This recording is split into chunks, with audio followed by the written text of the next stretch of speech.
You know that moment you open the fridge, stare at leftovers like they're a moral dilemma, and suddenly you're thinking about switching careers? That's not indecision.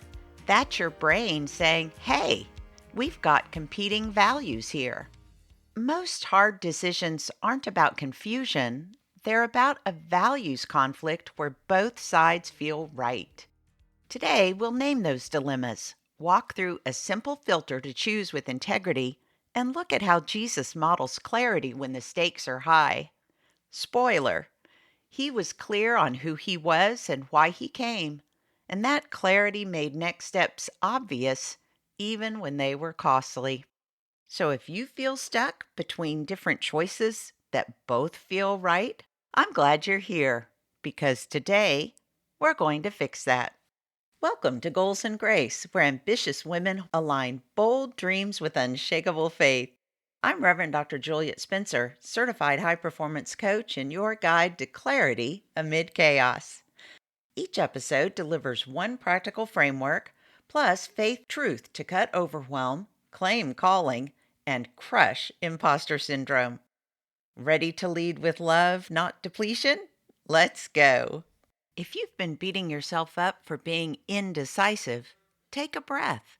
You're likely navigating one of four basic tensions: individual versus community, justice versus mercy, truth versus loyalty, and short term versus long term.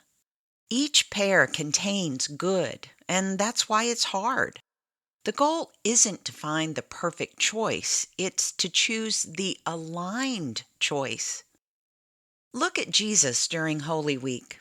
He's praised on Sunday, pressured by leaders, abandoned by friends, and still walks straight into his calling. Why?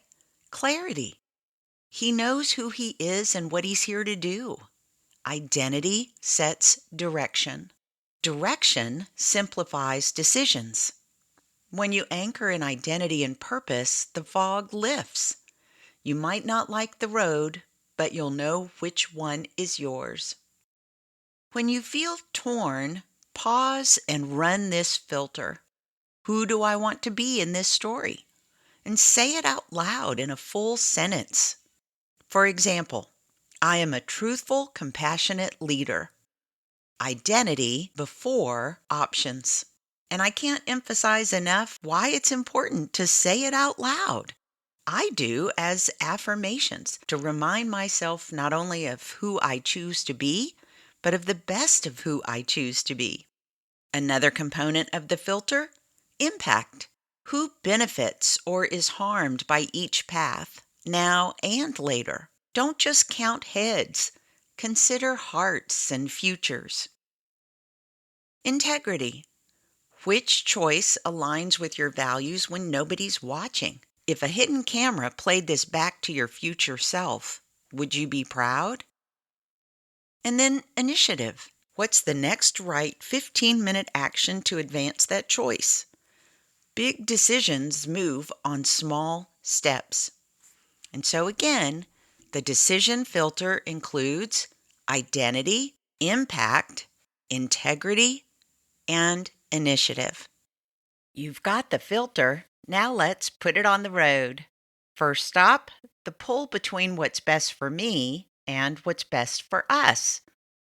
In other words, individual versus community. For example, you might say, I need to leave this role for my growth, but I love my team. Both are noble.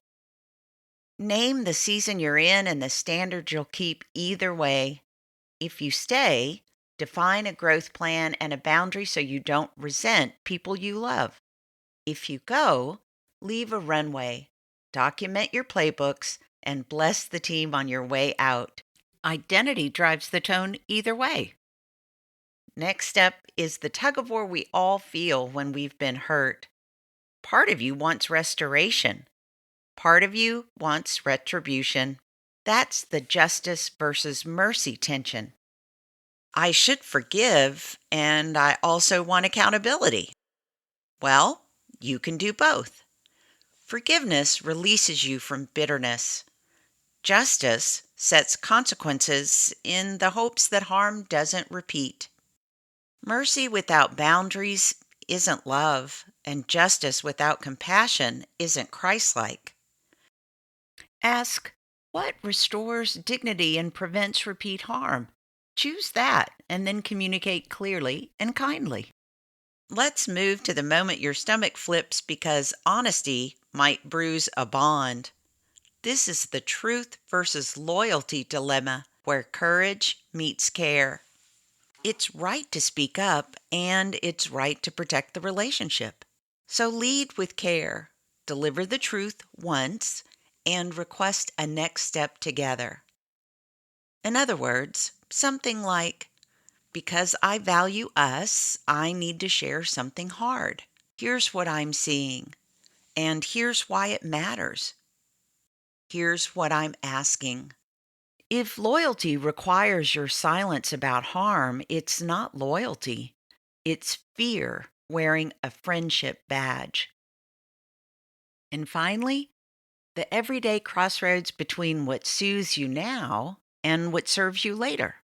That's the short term versus long term pull. Our culture loves the quick hit.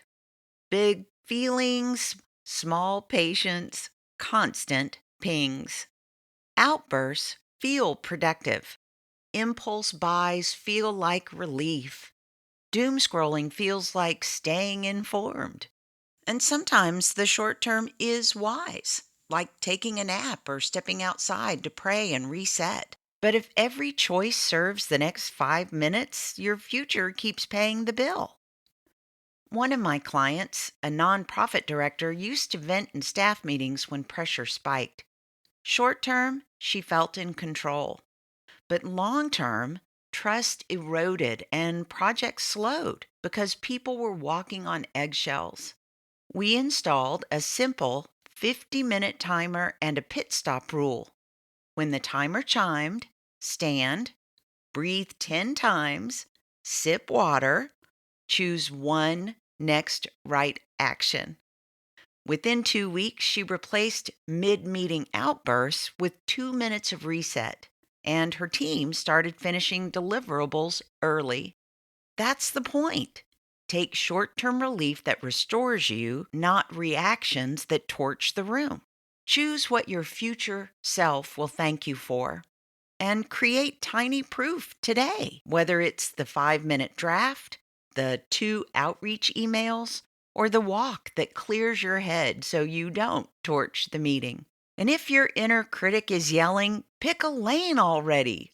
Smile and say, great news, we have lanes. We're deciding which highway gets us home. Then give that critic a clipboard and make it useful. Rate each option on identity, impact, and integrity. The inner critic quiets when you give it a job. Notice how Jesus answers pressure. People try to force timelines and trap him with questions or stir the crowd. But he doesn't sprint to please or panic to prove. He returns to identity and mission. That's why he can be gentle with outcasts and fierce with hypocrisy. Clarity gives you range without confusion. You can be kind and firm, patient and decisive, gracious and boundaried. And for those of you who feel frustrated because you've been praying to God for a clear answer between your choices, but you're getting crickets, this is my go to response. If I've been praying for a specific answer, a specific turn left or turn right, choose A or B, and I'm not getting anything, then I assume that it must mean that God can work with either choice. And then I use the filters as I've already described them. But here's something else I've discovered is really helpful. Before making a decision, it's important to be present. Decisions made from hurry often create regret, don't they? But decisions made from groundedness create integrity. Here's one of the go tos I use to restore my own soul and to help me be present as I make my decisions. And it takes less than 5 minutes. As you inhale, count to 4 as you repeat the word clarity in your mind. And then hold your breath for 4 counts. Exhale for 6 counts as you repeat the word courage in your mind. And do that cycle 5 times. And after you do the breathing exercise, write out one sentence. Given the dilemma, I choose blank because I'm committed to blank. And then read it out loud. If your body relaxes and your spirit steadies, hallelujah, you have found alignment. But if you tense up, then revisit whether the choice is in keeping with your integrity and with the impact that you want to make. If not, then there's your answer. Hard decisions don't mean you're broken. They mean your values are alive. So the next time you're standing at the refrigerator staring into the cold glow and weighing one of life's dilemmas, remember your filter. Name who you'll be, check integrity and impact, pick one next right step, and do your restorative breathing. This is your moment to choose with clarity, live with integrity, and move with courage. Name the tension, pick the path your future self will bless, and take the next right action of integrity today. Lead with love, set your standard, and step forward now, not later. And may you walk in wisdom, stand in truth, and finish this day proud of how you showed up. And may God bless you with goals and grace.